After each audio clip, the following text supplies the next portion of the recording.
মিষ্টির দোকানের মতো সফট তুলতুলে রসমালাইয়ের রেসিপি, যেটা বানানো একদম সহজ। আর আজকের এই রসমালাই আমি অনেক কম সময়েই বানিয়েছি।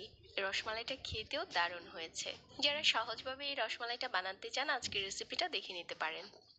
রসমালাই বানানোর জন্য 1 কাপ নিয়ে নিচ্ছি ছানা। ছানা কিভাবে তৈরি করা হবে তার উপরে একটা ভিডিও আমার রসগোল্লা রেসিপিতে দেওয়া আছে, চাইলে দেখে নিতে পারেন। তারপরে এই ছানার সাথে আমি নিয়ে নিচ্ছি 2 চা চামচ ময়দা, 1 চামচ সুজি, আর 1 চামচ নিয়ে নিচ্ছি চিনি। 1/4 চা চামচ দিয়ে দিচ্ছি বেকিং পাউডার, 2 চা চামচ দিয়ে দিচ্ছি গুঁড়া দুধ, 1 চামচ নিয়ে নিচ্ছি রান্নার তেল, আর 1/4 চা চামচ দিয়ে দিচ্ছি এলাচের গুঁড়ো। এখন এই সবগুলো উপকরণ একসাথে মিশিয়ে নিচ্ছি।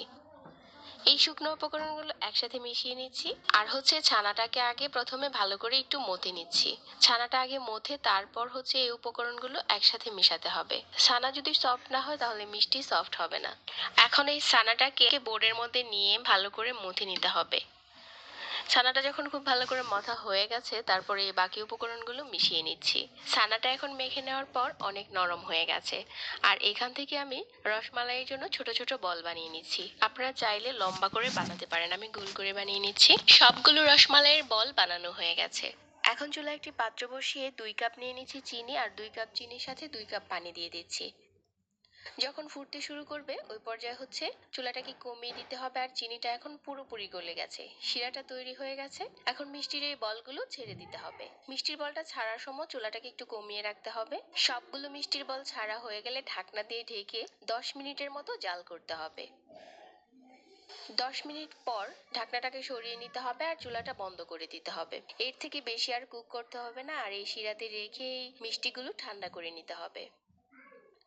তো রসমালাইয়ের এই মিষ্টিগুলো ঠান্ডা করে নিয়েছি। আমি একটু ছোট হাঁড়িতে এই রসমালাইয়ের মিষ্টিগুলো বানিয়েছিলাম, আপনারা চাইলে আর একটু বড় হাঁড়ি নিতে পারেন, ওই ক্ষেত্রে রসমালাইয়ের বলগুলো আরো ভালো হবে। তো এখন মালাই তৈরি করে নেব। আজকের মালাইটা আমি একদম সহজ পদ্ধতিতে শেয়ার করছি। 1 টেবিল চামচ চিনি প্রথমে প্যানে দিয়ে একটু ক্যারামেল বানিয়ে নিয়েছি। তারপর এখানে 2 কাপ লিকুইড মিল্ক নিয়ে নিচ্ছি, আর 2 টেবিল চামচ দিয়ে দিচ্ছি পাউডার মিল্ক, 2 টেবিল চামচ দিয়ে দিচ্ছি কনডেন্স মিল্ক। এখানে আমি এক্সট্রা কোনো চিনি দিচ্ছি না। যদি রসমালাইটা আরো বেশি মিষ্টি করতে চান একটু চিনি অ্যাড করতে পারেন। আমার কাছে মনে হয় কনডেন্স মিল্কের মিষ্টিটাই ঠিক আছে। এখন বেশ কিছুক্ষণ জাল করে নিচ্ছি আর মালাইটা তৈরি করে নিচ্ছি। মালাইটা যখন হয়ে গেছে, যেই ছোট মিষ্টিগুলো আগে তৈরি করে রেখেছিলাম এগুলো এই মালাইয়ের উপরে দিয়ে ঢাকনা দিয়ে ঢেকে 5 মিনিট জাল করতে হবে। 5 মিনিট পর চুলাটা বন্ধ করে দিতে হবে। আর এই মালাই রেখে ঠান্ডা করে নিতে হবে। আমাদের রসমালাই এখন ঠান্ডা হলেই পরিবেশন করার পালা। এটা যতক্ষণ মালাই ডুবিয়ে রাখবেন তত খেতে ভালো লাগবে। যখন কিছুটা ঠান্ডা হয়ে গেছে তখনই আমি মিষ্টিটা আপনাদের সাথে ডেলে শেয়ার করছি। যদি এটা আমরা নর্মাল ফ্রিজে রেখে দিই তাহলে আরো একটু